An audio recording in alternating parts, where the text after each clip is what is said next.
Hey everybody, what is the earliest archaeological evidence we have for any of the figures named in the Bible? We know about the Merneptah stele, which comes at the end of the Late Bronze Age, around 1208 BCE. This Egyptian king references Israel, and this is widely agreed to be the Israel known from the Bible. And in that inscription, they carry a determinative that classifies Israel as a people. So likely not a kingdom or a city-state, but some kind of polity that probably didn't have a fixed administrative center. And then we've got nothing for a while until we get to the 9th century. And we have three inscriptions that pop up with references to a sequence of kings, mostly from the Omride dynasty. The Mesha inscription, the Tel Dan stele, and the Black Obelisk of Shalmaneser III. And these inscriptions are not exactly contemporaneous with the kings they name. So, for instance, in the Mesha inscription, Mesha was a king of Moab who was able to throw off vassalage to Israel. And in the inscription, Mesha references how his predecessors had been subjugated to Israel under Omri and his son, who is not explicitly named but would be Ahab.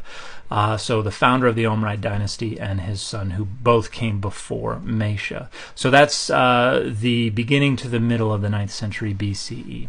And then we've got the Tel Dan stele, which was executed somewhere in the 9th or maybe even the early 8th century BCE by an Aramaean king named Hazael, who boasts of victory over Ahaziah and Jehoram, who are brothers and children of Ahab, who reigned as kings over Israel in quick succession.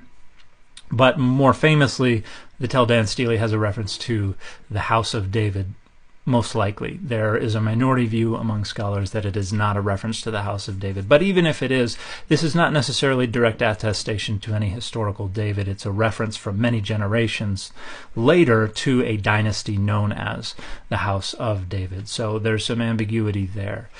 After that, we get the Black Obelisk of Shalmaneser III, which is from Mesopotamia and references a king in Israel that is attributed to the Omride dynasty, whose name syllabically is spelled Yahweh. And it's unclear precisely who this is a reference to. Most scholars would say this is Jehu, but Jehu, according to the Bible, was not a part of the Omride dynasty. So some scholars suggest that the syllabic text needs to be reread as a reference to someone else, maybe Joram, maybe somebody else. So there's a little ambiguity there as well. But the earliest archaeological evidence that we have that attests directly to any of the figures named in the Bible are these three inscriptions from the 9th century BCE that refer to a sequence of kings, primarily from the Omride dynasty.